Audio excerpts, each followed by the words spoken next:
nervous? No.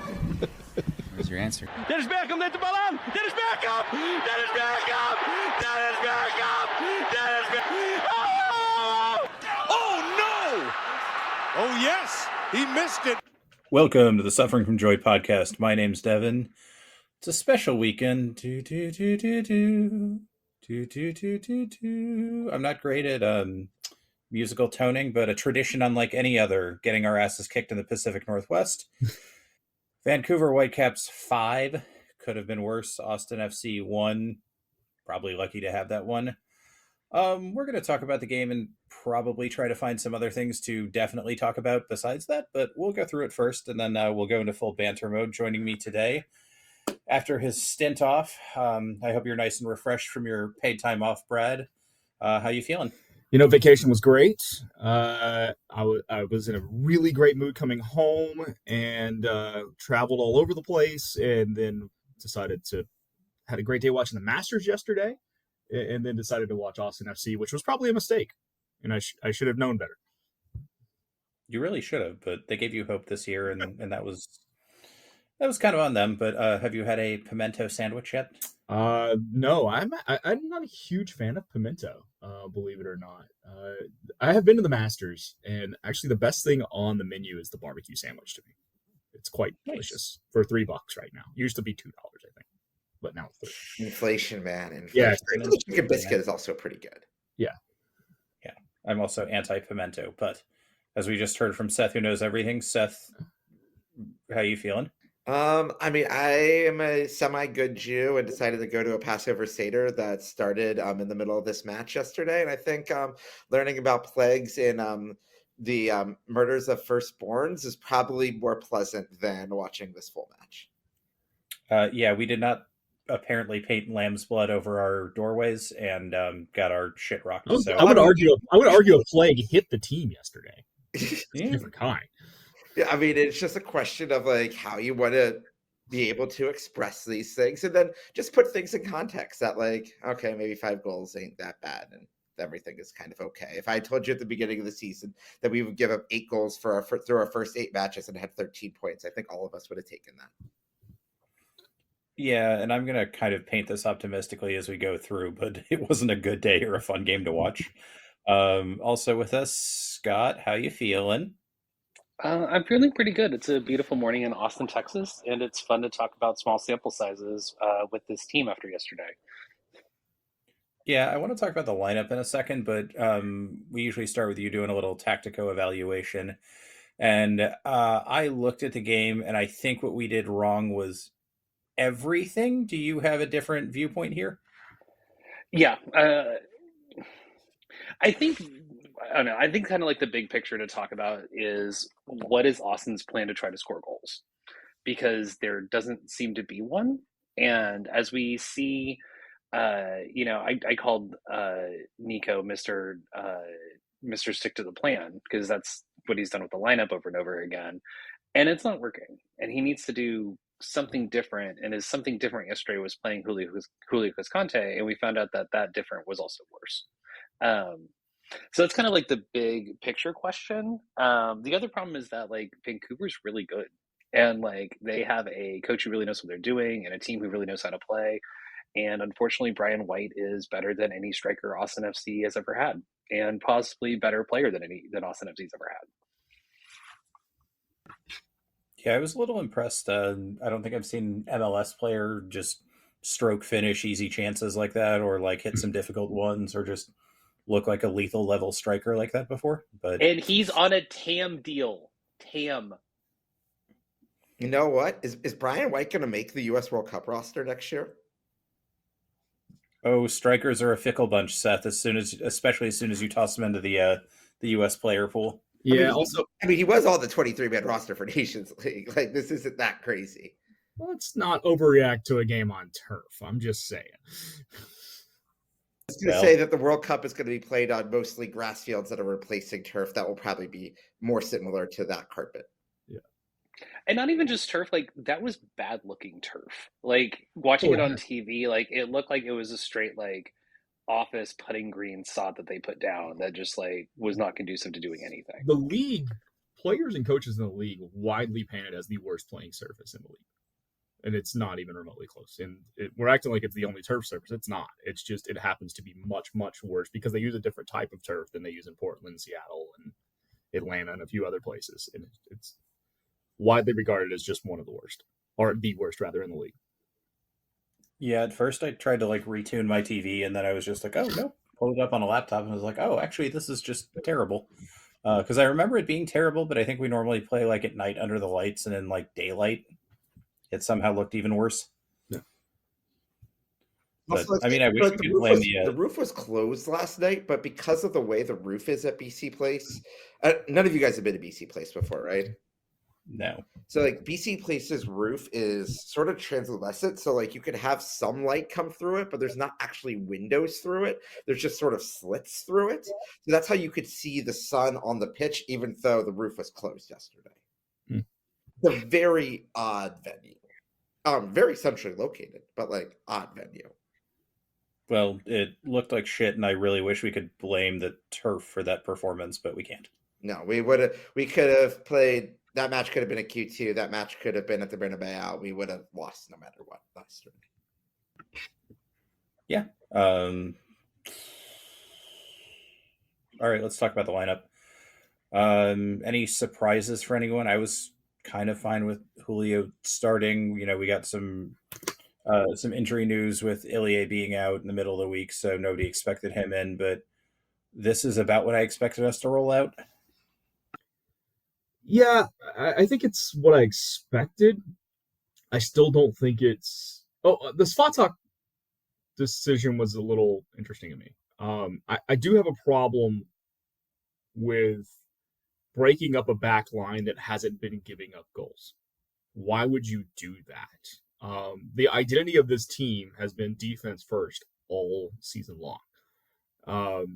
And then to take Svatak out for Julio, which I can only imagine was because we thought we were going to be a little more possession-based this game. And we came out in the first 10 minutes looking that way, quite frankly, because trying to take advantage of Vancouver's travels and maybe being a little tired, which that didn't show. But I don't understand changing out the center back pairing when you've only given up 3 goals through the first 7 games at that point. And Svatak had been starting for 5 in a row at this point. I think we'd given up 2 in that 5-game span. And then I still will always question when we have Danny and Owen on the field at the same time, especially without a real 6 behind them. Because when you watched our midfield yesterday, there were times where all 3 midfielders were on the same half of the pitch. If you cut the pitch vertically, goal to goal. And they were on the right side for the most part. The left side was abandoned yesterday for whatever reason, for large swaths of the game. But Owen, Danny, and Sabo were on top of each other at times. And too many times for my liking. And then, as we've said on here before, Owen and Danny are too similar a player. And what we really missed yesterday to me was a true 6. Somebody to really help snuff out some counters or snuff out the midfield a bit. I think Dubrsarski could have helped more in that role because that's what he is. He wasn't great when he played yesterday, but I need to see... You brought him in to eventually be Ilie's replacement. That's why he's here. If he's not going to play when Ilie is hurt, when's the kid going to play? When's he going to start? It seemed like yesterday would have been the time to give him that chance and not doing it. So I have a lot of questions on Nico's lineup. I have a lot of questions on his substitutions in the 60th minute. When you're up 4-0, why not just throw all the kids on the field? Where's CJ Fodre? Get him 30 minutes. Get him some game action. I don't know why you're trying to chase the game at that point. It's over. So let's get everybody else on the field and get some kids some playing time that we're not doing right now. A little frustrating for me, all in from the manager yesterday. Yeah, I don't think anybody's super thrilled with Nico there, but would you have, like, it's a heavy environment against a very, very good team. Do you want to, like, I get the subs point, but like, do you want to toss in Dubrsarski, who had a fantastic tan, but like you said, didn't play great? Is that what you want to do in that environment, especially like we talked about the weird turf? And, I made a comment to a few people before the game that I thought Julio was starting just because he's dealt with like the crazy, weird surface before. I for me, at some point, you're paying Dubasarski to be here, and you pay what $2-3 million to get him here. You got to play him. I understand it's a little weird turf. I understand that Vancouver is good, very good, in fact, but he's still a professional footballer, and he was playing at a pretty decent level down in South America before he came here.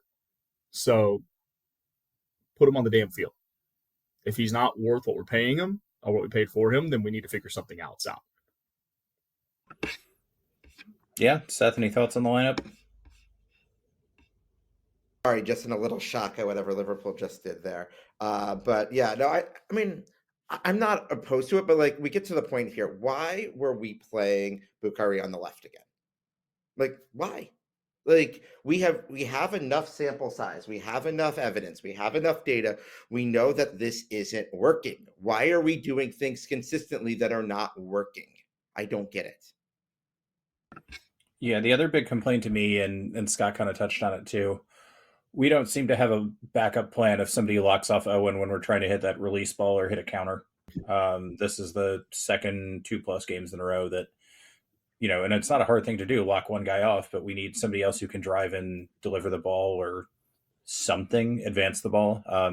Scott, what are your thoughts here?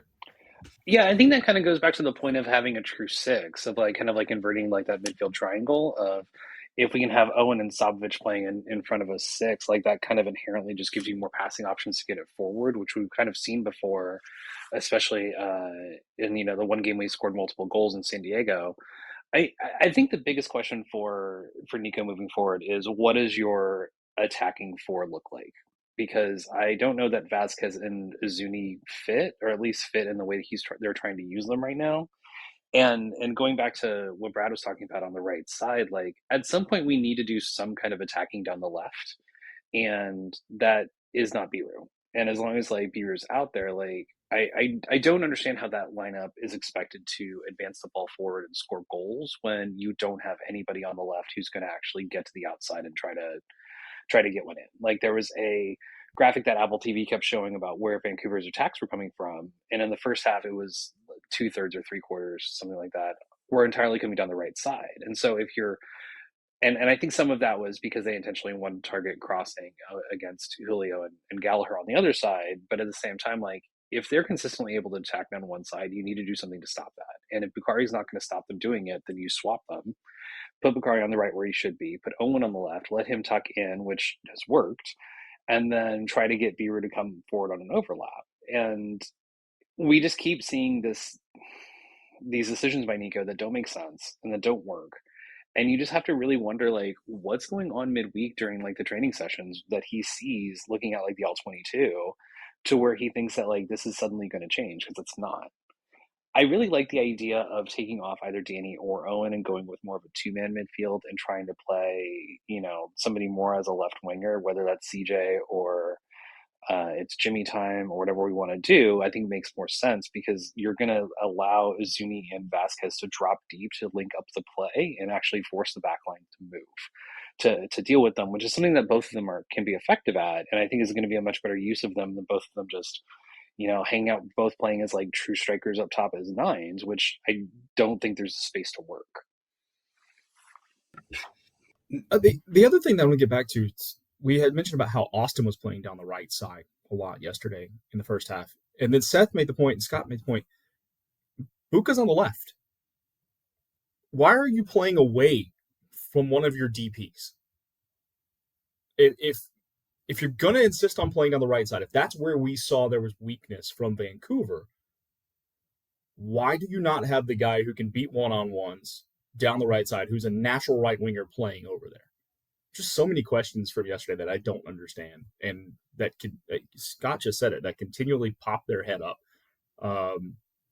Listen, I go back to what we said at the beginning about Nico. We all have questions about him. He's done some really nice things defensively for the most part to set this team up so far this year. But there's a reason he got fired in Dallas. And I still think we made the hire a bit too quickly for my taste.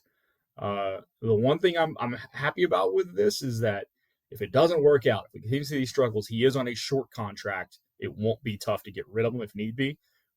I said at the beginning, I'm willing to give him 10 games. We're not at 10 games yet to figure out what this team could be or might be and what our style is going to be. But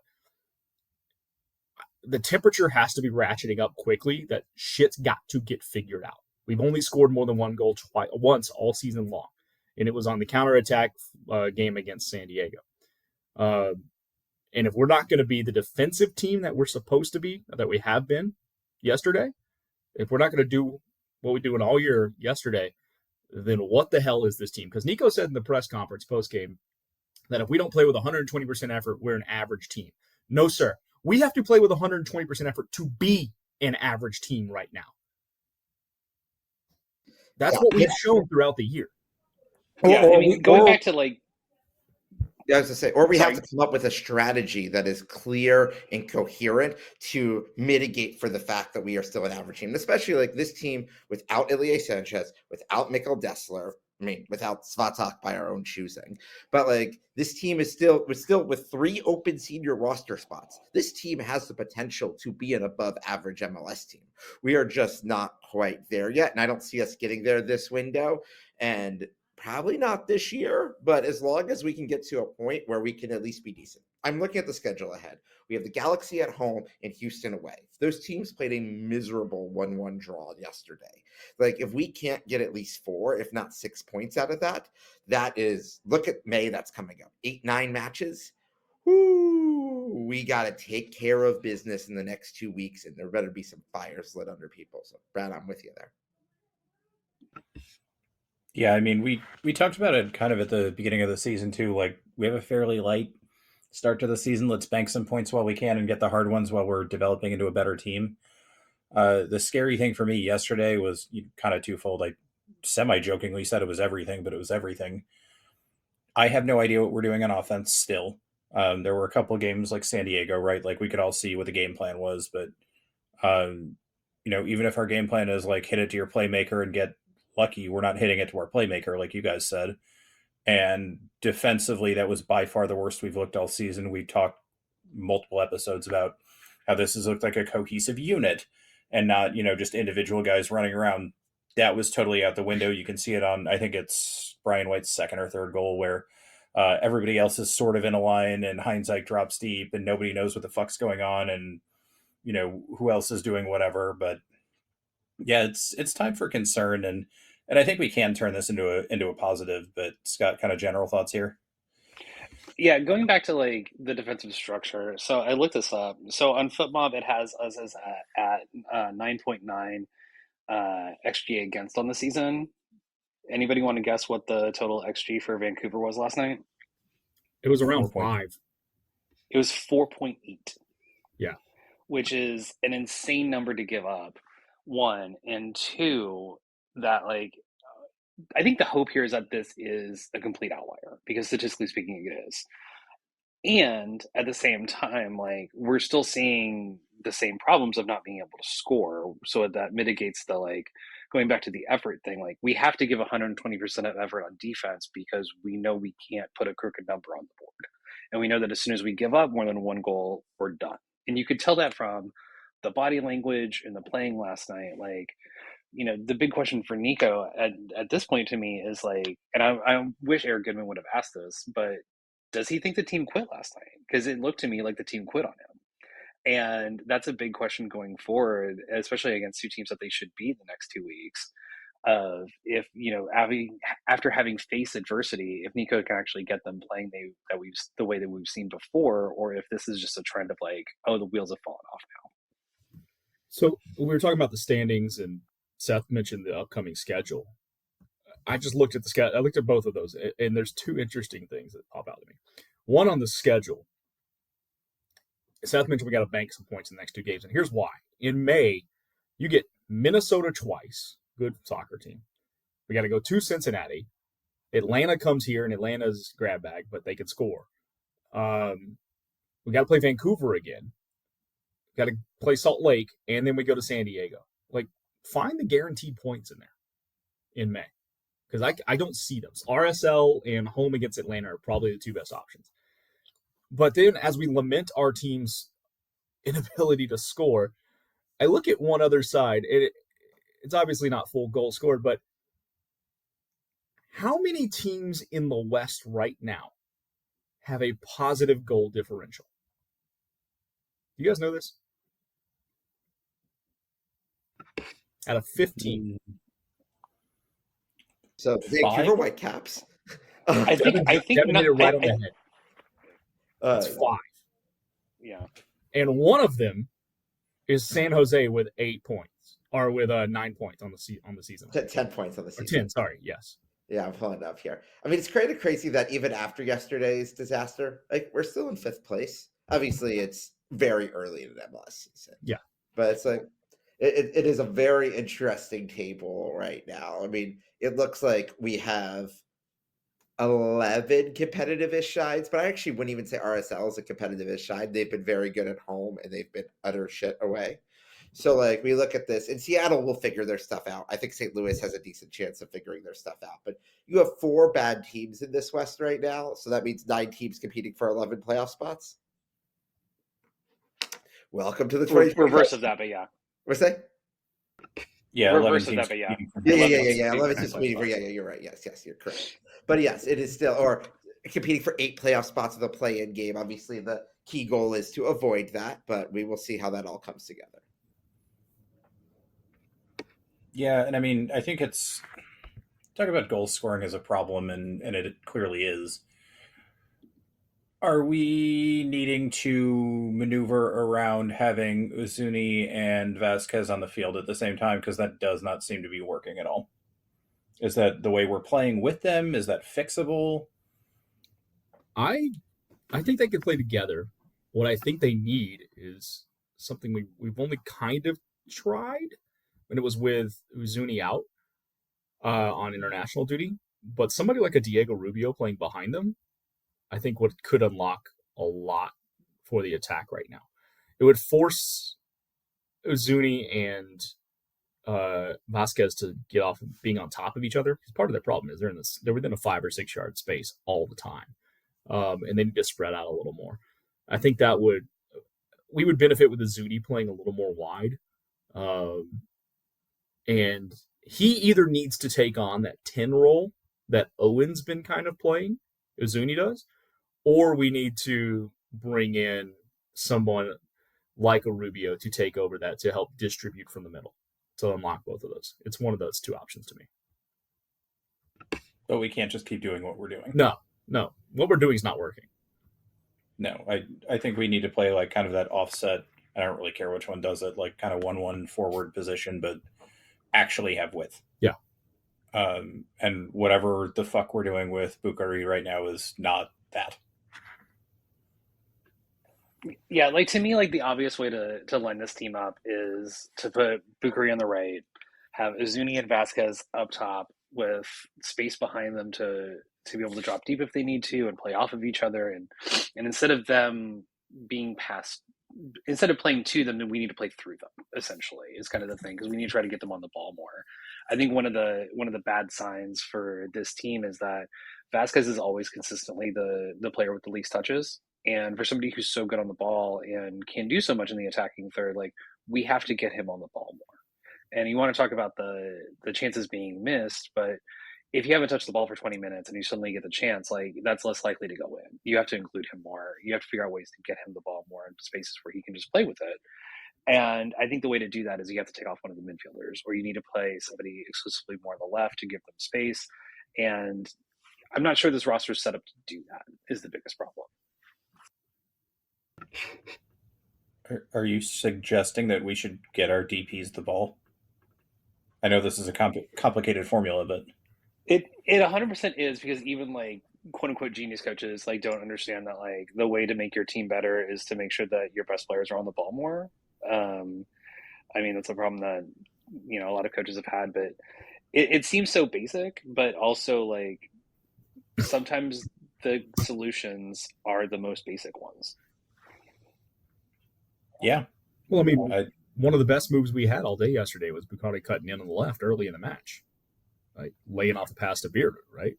Beerdo was a little slow getting it off. But early, when we were getting the guys touches, we had opportunities. And then for whatever reason, we just started playing very regressive soccer after about the first 10 minutes of the match. Now, Vancouver clogged up the midfield a decent amount. They would let us get past the midway stripe and then gave us nowhere to go with the ball. But I also don't think we were trying enough probing passes, right? We weren't trying to really break lines through dribbling, through passing, whatever the case may be. We were being passive. And that's not going to do anything in this league. That was the most that we've looked like previous Austin FC teams at any point this year was yesterday. Yeah, and I don't think we're going to be the first team that Vancouver makes look mortal, but it was definitely concerning. And I mean, you guys hit it too. I thought the team quit. I guess we'll round table here. Like, Seth, what are your thoughts? Yeah, no, they didn't look like they wanted to be there. They're like, why did we get on a 4.5 hour plane here? They were walking around the nice, cool Pacific Northwest weather and didn't look like they wanted to play a football match. Or in the words of former Austin FC player Johan Valencia, that they were pampered with their private planes. Yeah. There was even a point like after the first goal we gave up, which is like for me, like partially hindsight, but also like a really nice play from Vancouver. Where they had a couple chances right after that, and I was texting and I was just like, this looks like it could get bad. So I don't, we clearly quit in the second half, but I don't know if we ever even got off the plane, to your point. Scott, any thoughts here? I thought that initially they looked pretty good, but it also felt very clear to me that as soon as Vancouver scored, and especially once Vancouver got the second, the panic set in. And that's on the coach and that's on the leadership to get the team focused and keep playing and keep putting out that effort. And if you can't do that, then you shouldn't be the coach. Yeah, seems fair to me. And I mean, we talked about it a lot with the Josh Wolf era. Like, these guys look like they don't want to be here, and maybe it's one game, but let's hope it's one game. Obviously this amplifies things for our next match against LA Galaxy, but this is kind of a little bit of a slide. Are we just sort of slumping? Are we still, learning things? Has the league kind of adjusted to how we were actually sort of getting things done? A lot of questions that need to be answered. I'm going to ask one to Brad here. This is the second game in a row that we obviously dropped points. This is the second game in a row that Mirto Uzuni missed what should have been a goal in the first minute, 2 minutes, 3 minutes, whatever the game. Do we need to worry about him? I think I'm not worried about him long term. I am worried about how he and Vasquez partner together. Because I don't think I know Roto likes to say good players can figure out how to play together, but I don't know that these two mesh. I don't think their playing styles work well together that I'm seeing so far. So, and because of that, because they each need the ball as much as they do and need service as much as they do, because I haven't seen either one of them really create their own ability to create shots at this point. And opportunities. They need service. And if that's the case, one of them needs to be off the pitch, which you can't say, unfortunately, about two guys that you spend a combined $23 million on. But they can't be on the pitch at the same time if they both need service. We need somebody in there who can give with the other service and give a focal point to the offense. The best game we played this year was when we had one single focal point offensively. Also against a bunch of like backup center backs. Details. No, but it's a question of like, we did not, if you looked at those lineups, we had the stronger lineup going into that match yesterday, and we got our asses fully kicked. Like, this lineup works on paper, but when does it work in reality? And this is going to show, like, hey, Nico, can you get them? I mean, we heard a quote in one of his midweek press conferences that they're bringing in the amazing goals in practice. And so was our boy Rodney Redis. But, like, that is, I mean, Rodney Redis scored a goal in Vancouver. We only scored a Danny Banger that was almost an accident last night. Our $30 million front line did not finish anything last night. Didn't finish, barely started. Kind of our two best other snaps were Biru, who is a wingback from the top of the box, and like a busted play that Owen sort of rescued to Sabovic, which is a tough shot, but something I'm sure he's capable of hitting, but that's not enough. Like, even if those go in, we lose 5-3, right? Yeah, the biggest concern last night was the defensive effort and positioning and where we were on the back line. We just got destroyed over and over again by not marking players, guys getting smoked on the back line, Julio being out of position, Gallagher at one point just seemingly not paying attention.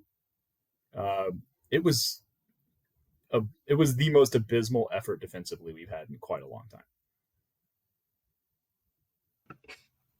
Yeah. And definitely a 180 from where we've been. It's hard to say this, and it sucks to say this, but like Stuver gave up 5 goals yesterday, and he kept it from being 8 or 9. It could have been so much worse. He kept it from being 8 or 9. Like 5-1 is embarrassing, but it's not, or what they called in the press conference, they were ashamed about it. Fair, good point. It's not an absolute like fucking 7-8, 9-0 or 9-1 hiding that we probably easily could have been on point for. And Stuver did also save a mouse, which is very nice of him. He was very gentle with it. So I think that was the highlight of the evening. Then everything got worse. And you know what? That legitimately was the highlight of the evening. Like, that was the best thing that Austin did. But now the question is, did the mouse curse the team? Because the team has given up 5 goals since the mouse ran on the field and 3 before that. Was the mouse a curse to us or an inspiration to Vancouver? Or was the mouse just a curse on America, and that we were the recipients of that? So are we going to tariff mice now? Maybe. I don't know. They're not a good. They're not. All right, we'll think about it. A mouse run on the field at a dome. Obviously, like mice are anywhere, but like this happened at an indoor stadium, which makes it even more remarkable. Yeah, that was really like a surreal moment, because I thought Heinz Eich was talking to the ref to come back and be like, no, look, there was this play, like you need to go review it, or talking about a foul that wasn't called or something. And we'll get on the referee in a second. Not that he made really any difference in this game, but and then you walk back and the announcers are like, oh yeah, Brad Stuver has a mouse in his gloves. And you're like, what? We're like 9 minutes into this like surreal fantasy thing. What the fuck is going on? Yeah, like before they pointed out it was a mouse, I thought Heinz Eich was pointing out a problem on the field. Like there was a problem with the turf, like it wasn't supported or something like that. Like that's what it looked like to me. And then it's just like, oh, Stuver comes in with his, massive soft goalie gloves and like saves the day. Like it's great. Portents of things to come. Yeah. Are we gonna shit talk Victor Rivas now? Yeah, let's shit talk Victor Rivas now. I will state up front again that he had no effect on the game because we got our asses handed to us that bad. But oh boy, this was not great MLS refereeing. Yeah, I mean, the biggest thing, of course, is the softest penalty I've ever seen in my life. Something that is absolutely never called. Something that was not a foul. Just giving them a penalty, it was absolutely insane to me. Dubrsarski was correctly mystified at how that was called, because that's not a foul. It's not, let alone a penalty. It's not a foul. And one of their goals, the Vancouver player went straight through Danny's legs to get the ball, wasn't called. And everybody's looking back like, are we going to check this? Like, are we going to like point out that like there was a clear and obvious foul in the middle of the park that you absolutely had to have seen? And it just, I don't know. I mean, he's a bad ref. Like he's one of the bottom MLS officials. You can't be surprised by that. But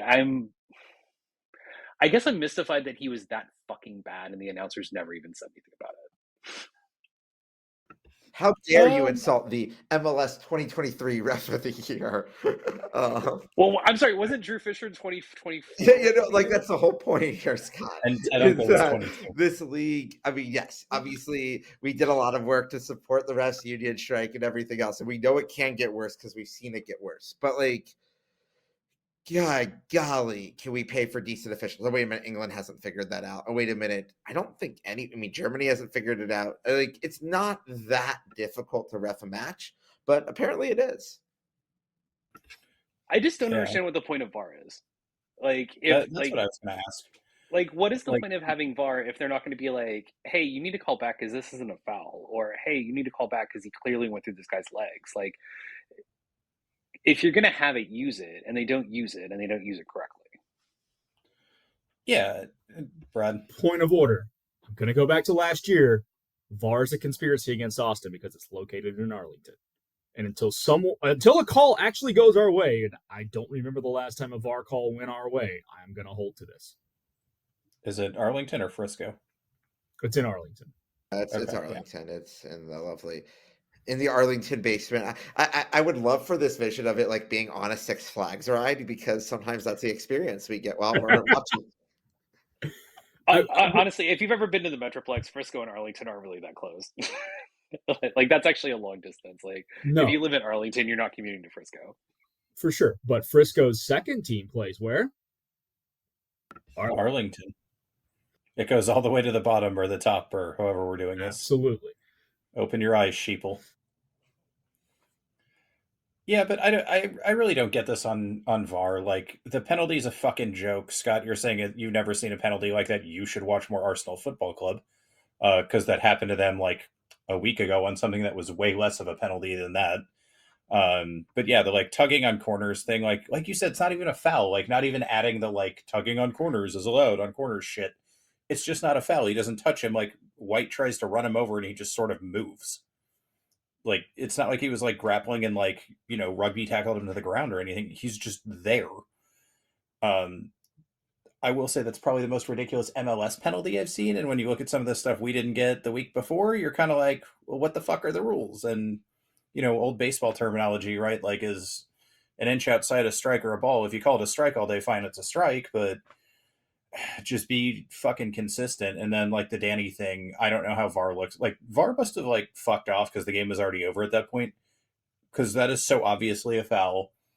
I don't know like what you can't have looked at that and not been like, maybe you want to go take a look at that. Or, I mean, they're like, oh, the match is 4-0. Go up and get your tacos. Like, you don't need to do anything else here. I mean, that's what that felt like. I mean, we get to a world where we had 2 penalties. And, like, even though I think the VAR might have made the right decision on those Colorado penalties last month, how can you spend the amount of time reviewing that and not even taking a look at these? Model of consistency. MLS. Yeah, well, I mean, this is what you get when you have referees that essentially act like cop unions, and it's just, this is about me being the main character and you respecting me, not about getting the fucking call right or having any, relative consistency or anything along those lines. It's just fucking ridiculous. And especially like even if you think that's a penalty, it's super soft. It's 4-0. It's not going to affect the game. Don't fucking call it. You look like an idiot and an asshole. If it's really that bad, VAR will pick it up, we think. Or as the referee, you're supposed to think that way. And yeah, I don't know. It's just one of these days, like, maybe last week, these kinds of calls are going to fuck us and cost us points and serious points. So they need to get their shit in order. And I don't think this guy should referee MLS games anymore. He's that bad every single time he steps out. And like, I've seen Drew Fisher have a good game. I've seen Ted Uncle have a good game. I've never seen this guy not have a fucking calamity of a game. Rant over. Thank you. Wait, conspiracy. We could do an entire like season of me doing EPL ones, but conspiracy. Well, the question is, Devin, would you want him in Peak Bowl because he would still be above the average Peak Bowl ref at this point? See, I will take any ref that's actually bad as long as they don't hate Arsenal. Because that's my low threshold. Like, I'm sure they would teach him because they all drink at the same pub in Manchester and they're all little fucking fuckheads. But and he's he seems like a smart guy. He can learn things. But At least like the first 6 months or so, he'd probably be okay, acceptable. Like we talk about like standard MLS level bad as long as you're consistent. How is that low, my corgi could reach it bar fucking that hard to hit? Anyway, do we need to talk about anything else related to the game? Do we want to go to format? Format's going to be fun today. Format and US Open Cup sound a lot more fun. Yeah. All right. Scott, stock rising. Nothing. Nothing? Okay, totally acceptable answer. You took the obvious one. Brad, how about you? Stock rising? Sorry, I was on mute. I think I'm going to give a slight stock rising to Stuber. He had the one pass that did lead to a goal. And it's weird to say you're giving a stock rising in a game where the team gave up 5 goals, but we already talked about it.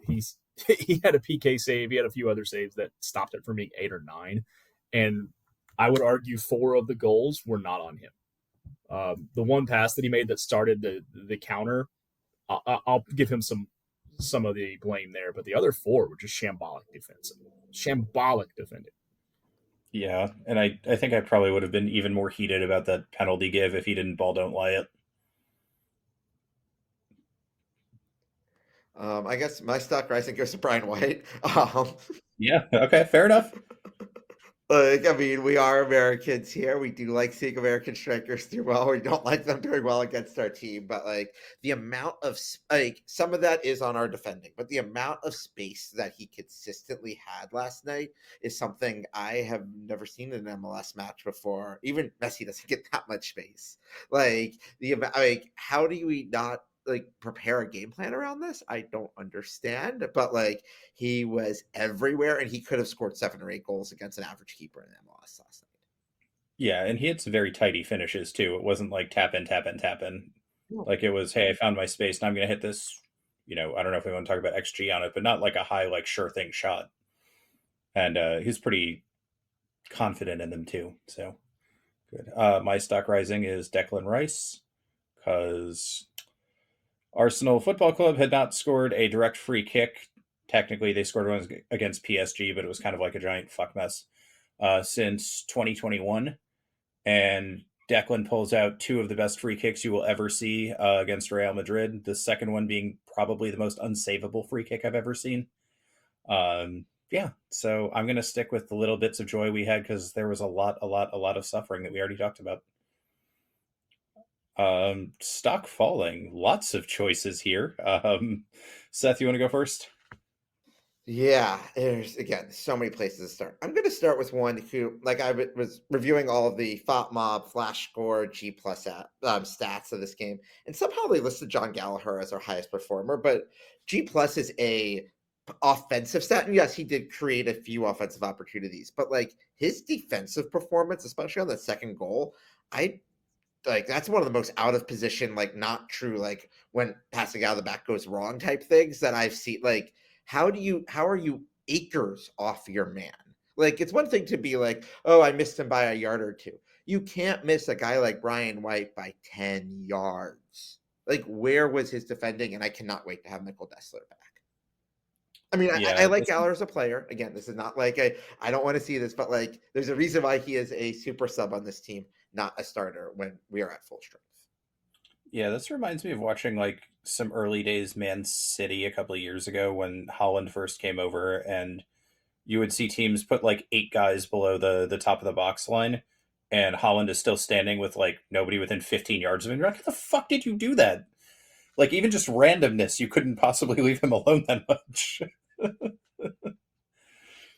But yeah, it felt like that at multiple times. So yeah, and I mean, we could throw like pretty much the entire team except for Stuver under the bus here, and that is what gives me a little bit of optimism. Is like if the entire team plays that bad, maybe sometimes you just have a bad day. But it's April, we can say that now. If that happened in September, I would be freaking the fuck out and going on referee level rants about the actual team. Brad, stock falling. I mean, you literally just said it. I had everyone else written down. Everyone else besides Brad Stuber on the list. That was just awful. The performance was Pick your favorite. Performance was Pick your terrible. favorite that we haven't talked about yet. Excuse me? Pick your favorite that we haven't talked about yet. I'll tell you what, it's the one that we've been praising lately. I didn't think Sabovic. He had a really poor game yesterday. He wasn't finding space. He had the shot that Owen did a nice little cheeky back heel on. And Sabovic had acres of space to get a shot off of, and we don't even get on a target, which is becoming a running theme with him. When he gets a chance to get a shot off, it's nowhere near frame. I thought it was his worst game in Verde yesterday by far. Yeah, I think so. Especially for a guy we had fairly high on the stock list. Definitely quite a few pegs down. Scott, how about you? I was going to say everything, but since you're making us be more specific, I was going to say Julio Cascante. When you're not a starter and you get brought in to be a starter and your team has its clear worst defensive performance of the season and you're a defender, your stock is falling. And I think from now on, whenever we see his name in the team sheet, we're going to worry. Yeah, that was not a fine return for Julio. We've kind of been wondering, he's been off the injury report. Why isn't Julio playing? Like, maybe we have an answer. I don't want to see Julio on the field again until it is midweek or Open Cup when somebody has to rotate. Yeah. I'm going to kind of double up here. I'm going to take Brendan Heinzike / Team Pride. Because I thought he'd been doing a fairly good job as our stand-in captain. You know, we'd gotten a couple people's faces in LAFC, and you know, he's been kind of leading by example. And you know, we talked about him talking to the ref at the Portland game and really kind of being a rock at the back. And he was at fault for at least 2 of these goals. And you know, like again, it's the whole team, right? But I thought he kind of lost his head. He did get drilled in the fucking face, and then the ball still went in, which you know was enough insult to injury. For him, but the combination of that, and I thought he had a bad game as a player, but also as like a captain. We talked about the team quitting. That's your job to kind of fire everybody else up and get them going again. And you know, the second half too, especially, you're getting your ass handed to you. Don't just like sit there and take it. I'm not saying you have to go like spike somebody in the ankle or something, but like throw a shoulder into somebody a little harder than you would, like, you know, play with a little like fucking gusto and not just kind of like, well, this kind of sucks. Guess we gotta get back on the plane. Then we'll go back to training. Yeah, kind of like that Valencia quote that Seth was talking about. Like, at least look like you give a shit. And that was maybe the most alarming thing to me. Not just us getting absolutely torched. Funniest all-time Austin FC goal against Tarek or face goal yesterday? Face goal. Because I laughed my ass off at face goal yesterday. Yeah. If face goal had been the first one, it wouldn't have been as funny, but because it was number 4? It was 4, yeah. Yeah. Once it was 4, like, I was laughing most of the second half. Like, at the end of the day, one of the segments I was going to plan to do here, and we can do it now because I feel like we've got the lead in, is like just ranking our all-time worst losses as a club. And like, as I was thinking through this, like, even though, yes, like a 5-1 result is bad, I still only had it, I think, number 4 on my list of all-time worst Austin FC losses. Wait, can we guess your list? Like, yeah, let's guess our list. Violette's got to be number 1. What's that? Violette is absolutely number 1. Yeah, going back to the comment about the Tarek goal, like, that's one of those goals that, like, that's the only time we ever saw Tarek play for the club, which is a really weird thing of, like, and so it was just this weird situation of, like, was he actually a player on Austin? Like, if not for the Instagram post, we wouldn't know. No, after the Violet loss, I think the second worst one is losing to San Antonio FC. That was my other guess. No, so like, but like, because that was Open Cup in the way that we lost that was extra time. Like, that wasn't an ass kicking. I actually put that at number 6 on my list. I've got that so much further. They also won the USL Championship that year. That was not a bad team. And that was in extra time. Yeah, like they're USL and we're MLS, so we lost to like our most local rival. Like, that's a terrible loss. Shit happens. San Antonio fans have jerseys commemorating that win on their part. That shit happens in every cup competition across the world, though. Like, what Seth right now isn't a 3rd division team in the final in Germany or something? Yeah, Arminia Bielefeld. Yeah, like there's things like this that happen. Yes, no. I think St. Louis 6-3 is probably on your list. Seth. 6-3, yeah, I mean, that was the only one of those I was at. St. Louis 6-3 was miserable. That was utterly miserable. I have that as number 3. And then is that Houston ass drubbing down or ass kicking that we took, or we got just drubbed like 3-0 or 4-0 Yeah, down there? I mean that one was below. I mean, in some ways that's above last night because like our Yeah. fans like because we had a trumpet incident, we had all sorts of other things at that. So I would put that match at probably number 4. Put last night I put as a tie for number 5 with the 5-1 loss to RSL last year, Mm. and then I have another match at number 2. Was that the Frisco 5-3 that should have been like 6-2 No, or 6-1 or whatever? Okay. There was an No. away to Galaxy we lost 4-0. there was not an away to Galaxy. It was away to San Jose year 1, the Josh Wolf that's a Oh. bullshit question game. That's the only game where we've truly given up. Like we weren't even trying to advance the ball in the second half. Did you have the LAFC playoff loss in your top 10? No, because like in the top 10, yes, but like we at least had moments of hope in that match. Yeah. Bastards. Like I mean, I'd probably put that again like 8. Okay. Yeah, well, we can flesh out the whole list and actually talk about that a little more in depth too. Yeah, then maybe we should do a top 10 wins list. I don't know if there are enough. No. Yeah, we'd have to think pretty hard about that one. I might have to do research on that. I mean, the top 3 are pretty easy. It's What? the 2 playoff wins and beating LAFC 4-1 at home. Yeah, I did Well, like also like the 2-1 win at LAFC in 22 with the like the Rabona that like was the game winner. Like that's also up there. There's a few like winning in Montreal with 10 men. Like there's been some pretty silly things that we've done as well. Poyo. The US Open Cup win. Yeah, the singular. Hey, you know what? Those are things that we can change next month. Yeah, I did like 22 the first 2 games when we just smacked the shit out of people, beating Atlanta with like a backup roster and just taking them to the shed. There's some, there's some choices there. We'll come up with this. I was gonna say winning in Colorado after being down 2-0. Yeah, that was that stretch of games too. Yeah. That 3-win stretch with that Atlanta play. Yeah. Just list all of our wins. It's a short. All right. Seth, was making that list your moment of suffering, or do you want to give us another one? No, that's my moment of suffering. Let's go on. Okay. I'm gonna do mine. It was the Uzuni not even getting close to getting a shot, second minute or whatever it was on that ball over the top where they made a mistake and we should have been up 1-0 because I just went, oh fuck, here we go again. And I was right, and I hate being right. Brad, what's your moment of suffering? So we were only down 2-0 late first half. So theoretically, we still have a chance. And all first half, after the first 10 minutes, we just refused to progress the ball.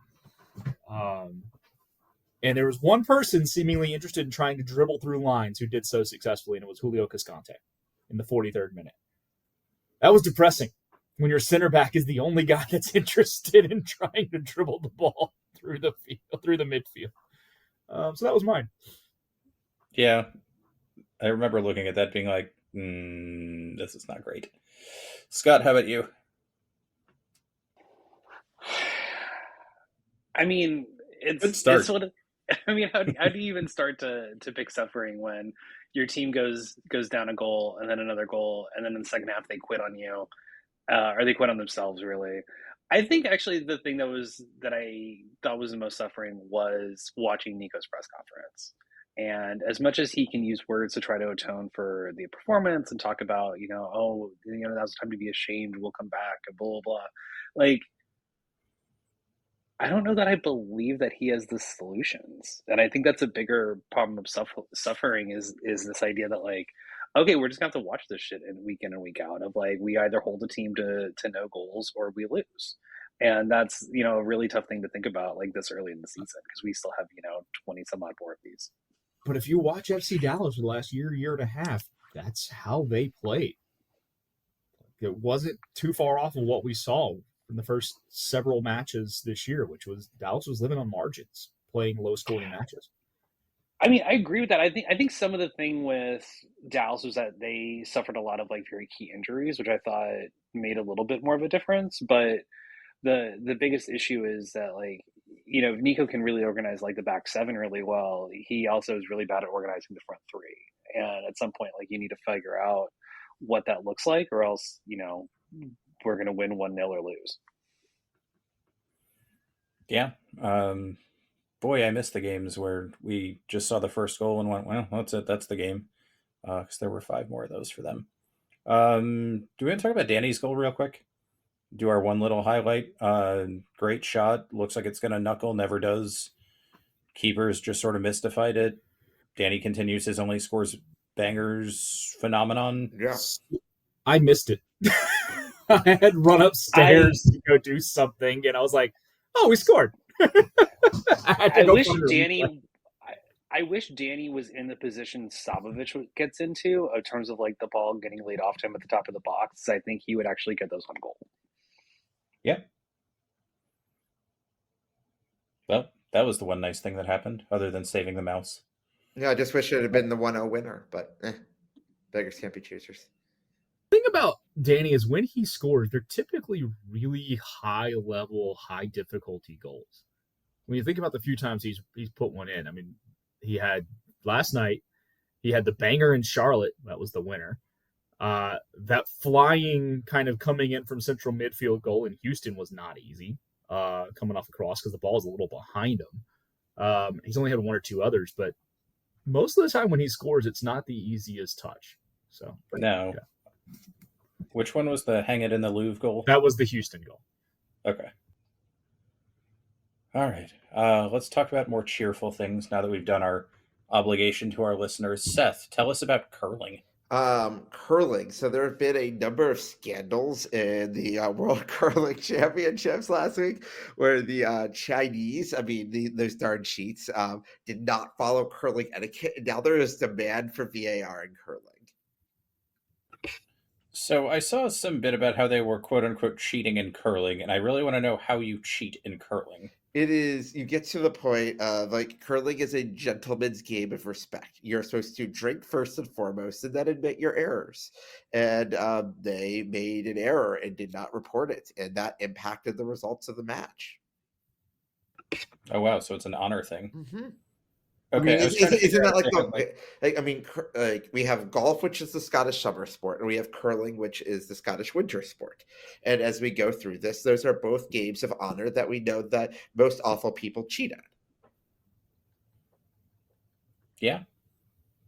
Thank you for answering that. I was trying to figure out, like, were they using like underweighted or overweighted stones? Or No, they were openly tapping down and providing extra pressure on the stone that they are not allowed to do. And like this is a common theme. It's like everyone's like, "Oh yeah, I fucked up, I did it, whatever." Like even at a world championship level, this happens, and they're just like, "Oh yeah, it didn't happen," and everyone's like, "We all saw that." Well, I didn't do anything. It's the game of honor. On them. Yeah. All right, Brad, tell us about golf. What's our Masters preview and bonus points if you can fit in betting lines? Okay, so I can do both. Rory McIlroy has a 2-shot lead today going into the final round of the Masters. He will play Bryson DeChambeau in the final group, who's this is an interesting matchup. So the backstory here is a few years ago, a Saudi-backed golf league named Live Golf broke off and took some of the biggest stars in golf with them, offering them hundreds of millions of dollars in guaranteed money to go play. I'm going to pause you right here because It was great timing because Newcastle just kicked off. Go ahead. So the thing with golf, though, on the PGA Tour, you only get paid if you make the cut. So a 72-hole tournament, the first 36 holes everybody plays that's in the tournament that week. Top half of the tournament makes the cut. If you make the cut, you get a paycheck that week. If you miss the cut, you get nothing. That's the way it works. It's a merit-based game. The idea of Live was we're going to bring the biggest golf guys over, and you're all going to get paid a guaranteed salary. You're going to play about 14 events a year. And it feels more like an exhibition than an actual golf tournament and earning. And there's a lot of guys who are not happy about that. Bryson DeChambeau is one of the big Live stars. He won the U.S. Open last year, beating Rory on the final hole, Rory McIlroy, with an amazing bunker shot. And Rory missed a couple of short putts that really gave it away.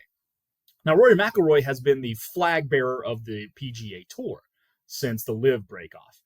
And he only needs the Masters win to complete the career Grand Slam for winning all the majors in golf. So he's come close a couple of times, but he's never won it. Only 4 other men in history have ever won the career Grand Slam. So it's not something that happens a lot. So pretty fascinating storyline today with those guys. Rory entered the tournament plus 800 to win. Bryson was around the same. Today they go off. Rory is minus 200 to finish it off. Bryson's plus 260. The interesting guy is Corey Connors, who is 4 shots back of the lead. He'd have to go really low today, shoot 66, 65 to have a chance, I think. However, if he can, and the course is gettable today, the conditions are benign, he's plus 1,800 right now to potentially win if he were to win the tournament. Okay, good long shot bet.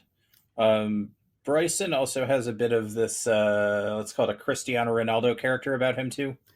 Yeah, he's gotten a lot of fame over YouTube.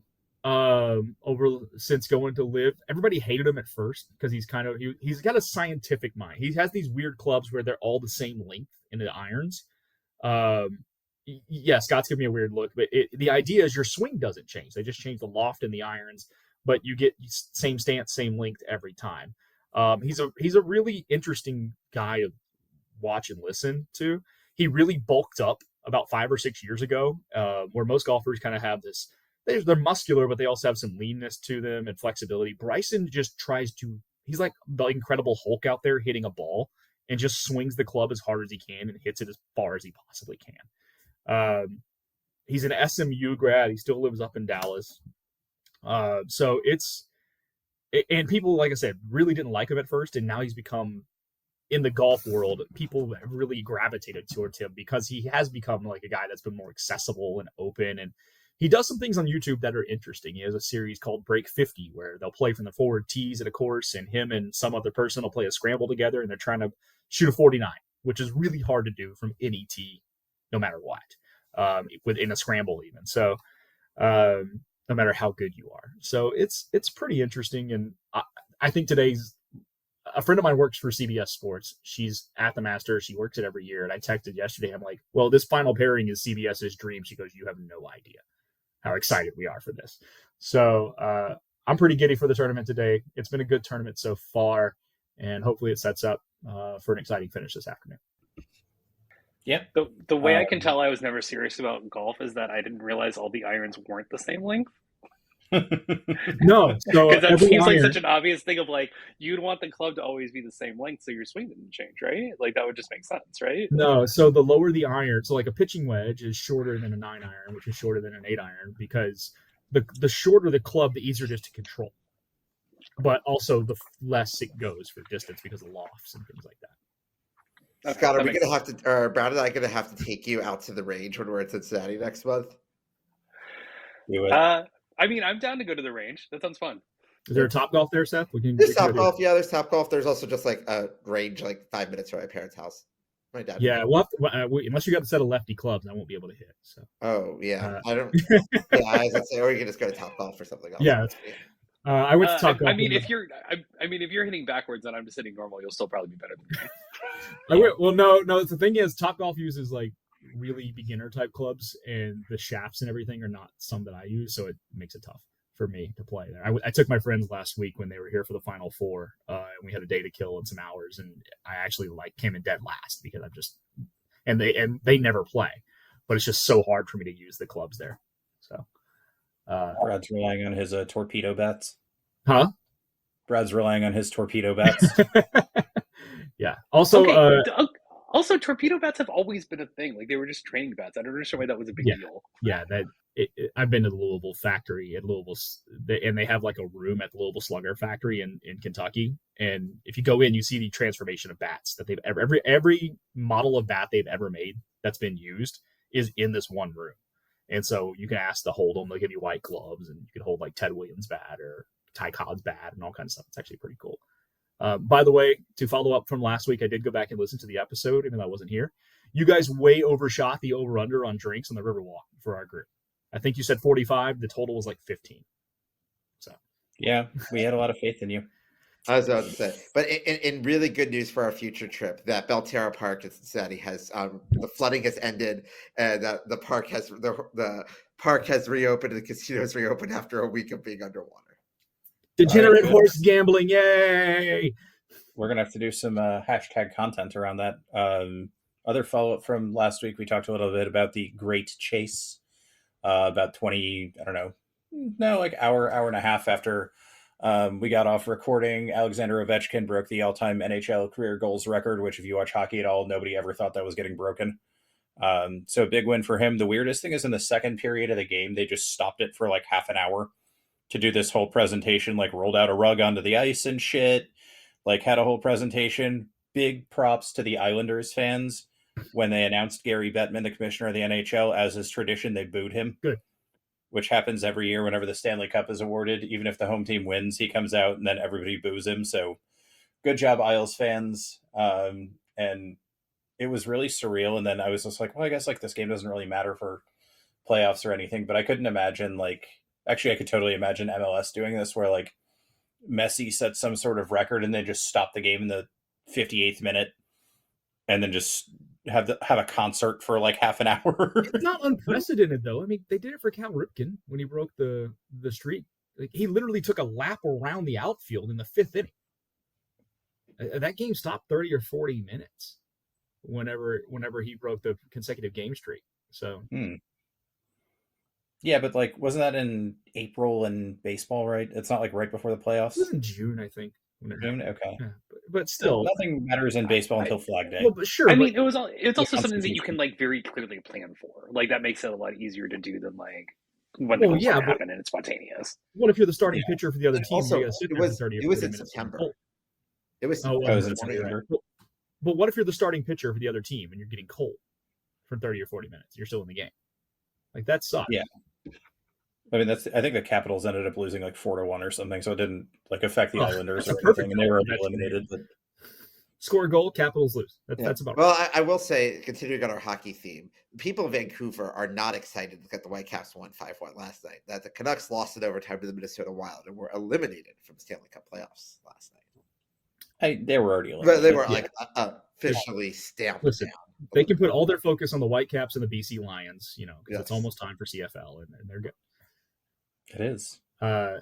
Yeah, also one other hockey note. Congratulations to the first time ever national champion, Western Michigan Broncos, coming up with a championship from Kalamazoo last night. Good job for them. Yeah, put the beat down on BU at Enterprise Center. The hell out of them.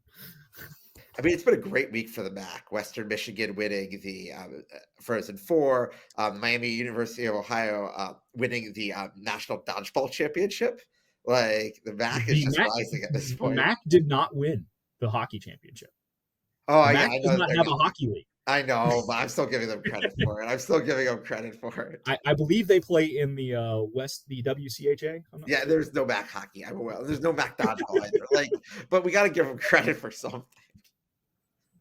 Yeah, I did look up that dodgeball league, and it's like almost entirely schools in Michigan and Ohio. Yes, because there are people that are overly angsty and aggressive and want to throw things at each other in Michigan and Ohio. That sounds on brand. Apparently, also it's easier to put together if everyone can drive. Apparently, the National Broomball Championship is happening today as well. Oh, nice. Okay. And also in esoteric sports here. Scott has no idea what broomball is. He's like, what? I'm sorry. Is this a continuation of our Quidditch talk from last week? Or so broomball is hockey on ice. You play with your tennis shoes on, and you have like these giant like plastic brooms that you play hockey on with, basically, and you're running around on ice playing it. Are you familiar with bandy? It's pretty similar to that. That sounds like a very drug sport. I've played it. It sucks. It hurts. Yeah, it does. Do we want to move into yesterday, we also had another national championship crowned. The Youngstown State Penguins became the NCAA bowling champions. And this is historic for a number of reasons. First of all, the NCAA played an NCAA championship in Las Vegas, which it will be becoming a more normal thing, obviously, now. But over at the Suncoast Bowling Center, which is about 5 minutes from where I used to live in Las Vegas. It's the old Showboat, isn't it? No. Suncoast is Showboat? Out in Summerlin? It used to be so there used to be a major bowling center in Vegas called the Showboat. Yeah, that's right. Yeah, I think it's the old Showboat. Yes, but Youngstown State beat Jacksonville State in the final and all CUSA. I don't actually know if there's CUSA for bowling, but we're going to call this an all CUSA final there.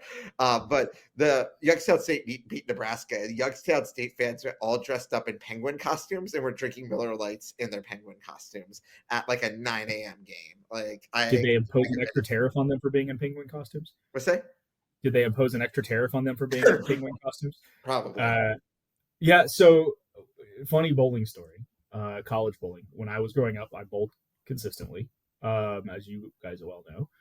And occasionally on Saturday mornings, we would have one of the local universities had a bowling team, and they would come in and practice or even have matches while we were finishing up on the other side of the alley. And when I tell you, like, my entire youth league could have beaten them, I'm not even kidding. These are people out here shooting like 140 and 150 bowling on a college team. Ugh. It was bad, man. I could walk into a bowling alley now and do that. It's so bad. I hadn't bowled in like 5 years either. Yeah, for those of you who didn't follow Seth's story, Youngstown State is a college in Ohio whose mascot is the Penguins. As far as I know, Penguins are not native to Ohio. But who knows? Yes. It's good solid college nickname too.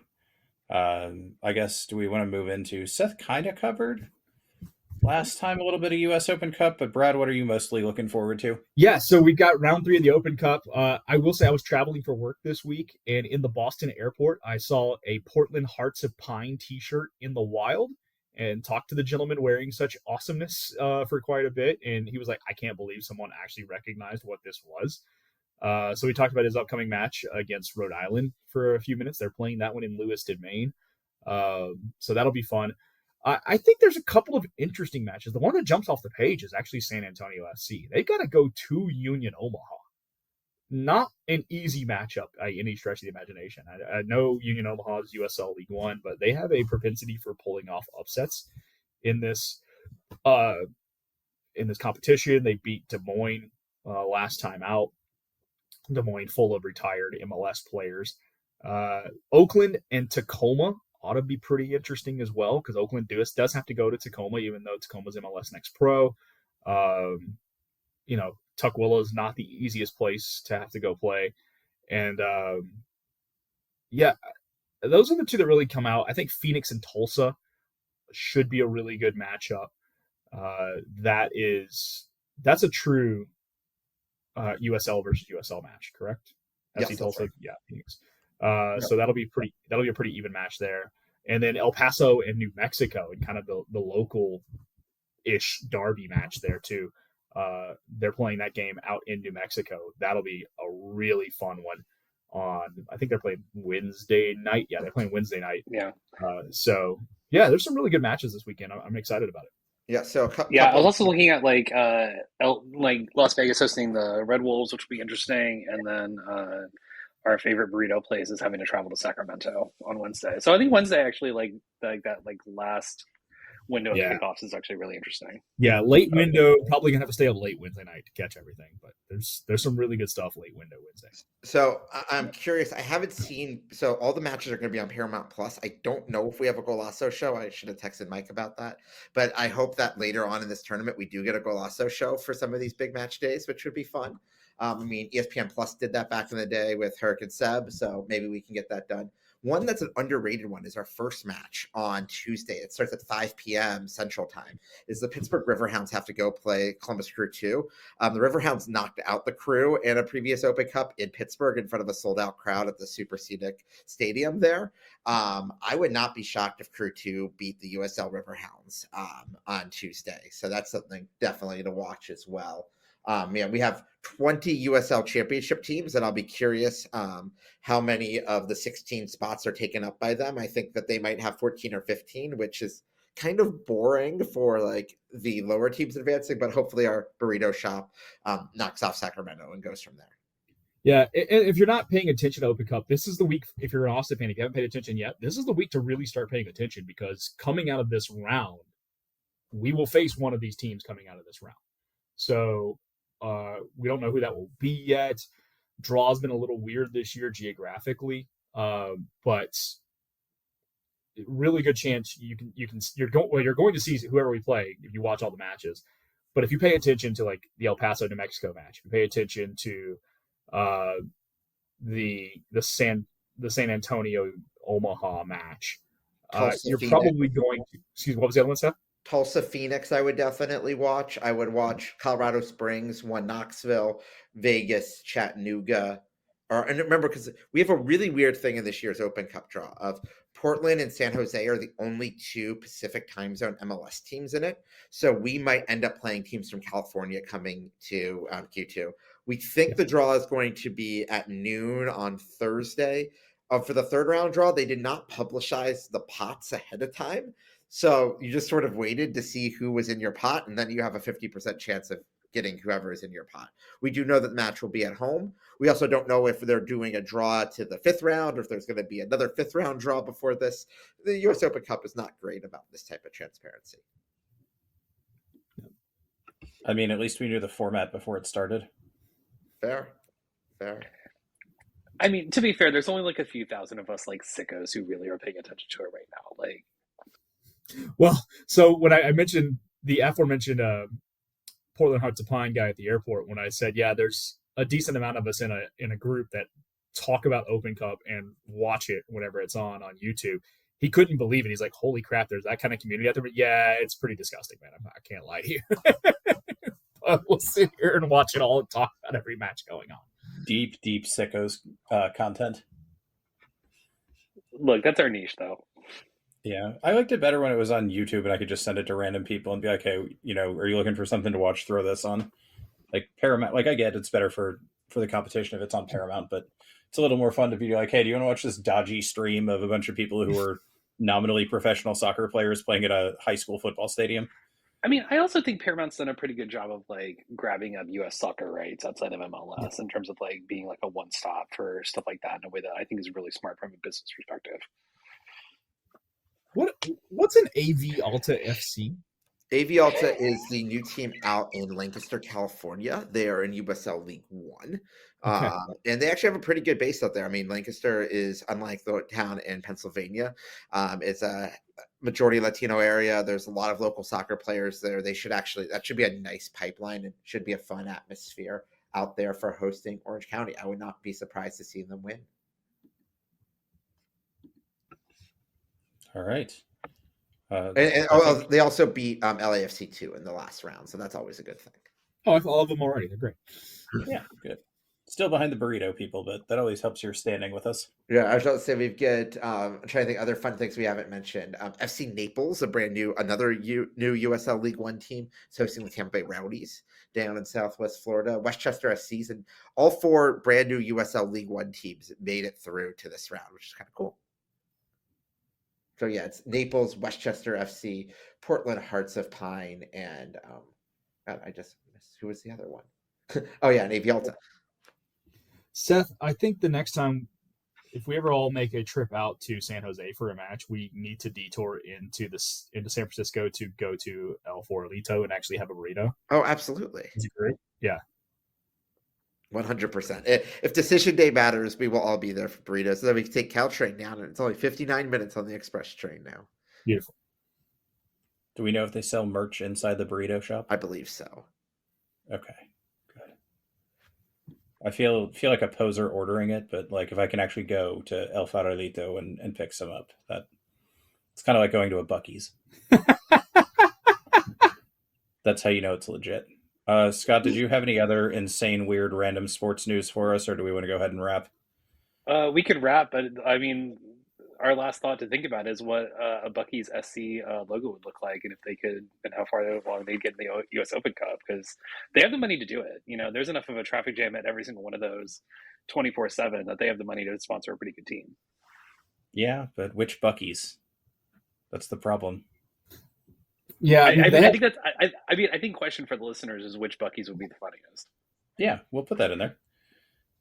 I'll include a map in the show notes of all of the Buc-ee's locations. Yeah, they go Buc-ee's nationwide. and Braunfels play in the DFB Pokal or in the U.S. Open Cup?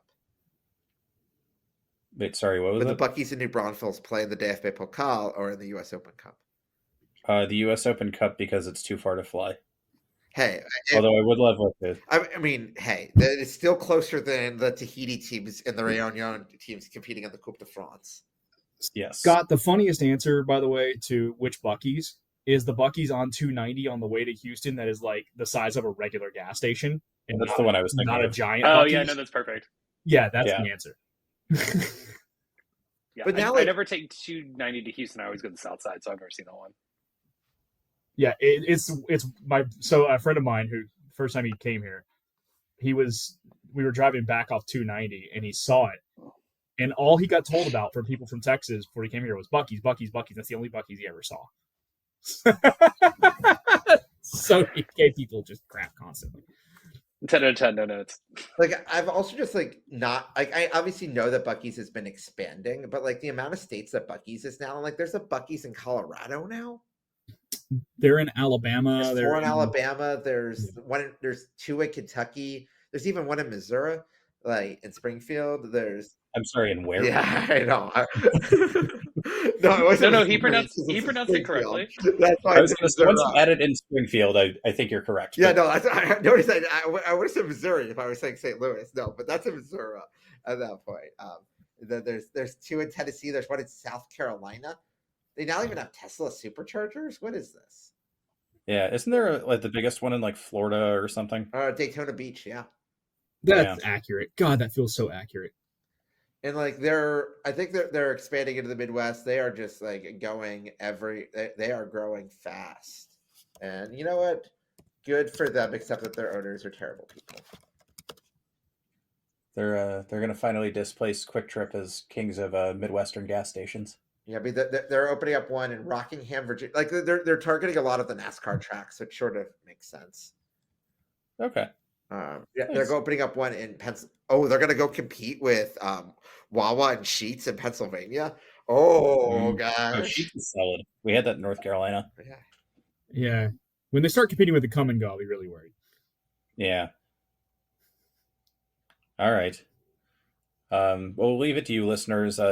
Send us your answers. We're mostly on Blue Sky, but any social media platform at Suffering Pod, send us the Buc-ee's you think is most deserving of having a U.S. Open Cup team. Bonus points if the Buc-ee's itself is like big enough that you could put a soccer field on top of it. So if you guys can find one of those, I think I'm on board. But then, like, do we have to get into this where we have to let like Slovaceks have a team and everything like that, or? So we just have like I would 100% buy a Copa Rouge's Tejas. FC shirt. Oh yeah. No, like we need an actual Copa Tejas of like 16 to 32 Texas businesses, and yes, the Chili's at 45th and Lamar will get a buy. Of course. Actually, we need to feather I this think bracket. I think they just start every game up a goal. Yeah. All right. This is going to get more off the rails if I don't rein us in. So, once again, give us your answers. Tell us who you want to see in the bracket at Suffering Pod. Prefer Blue Sky, but yeah, we're on Twitter and everything else too. So, on behalf of Seth, Scott, Brad, and Buc-ee's folks everywhere, thanks for suffering with us. Bye. Promise here for Austin Jarrett Stroud. It's Diego for goodness! He has written his name into Austin folklore. They just won't go away. Oh, he hits the upright again. That's impossible.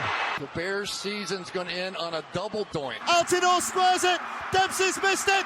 Donovan has it. From hope, there is glory.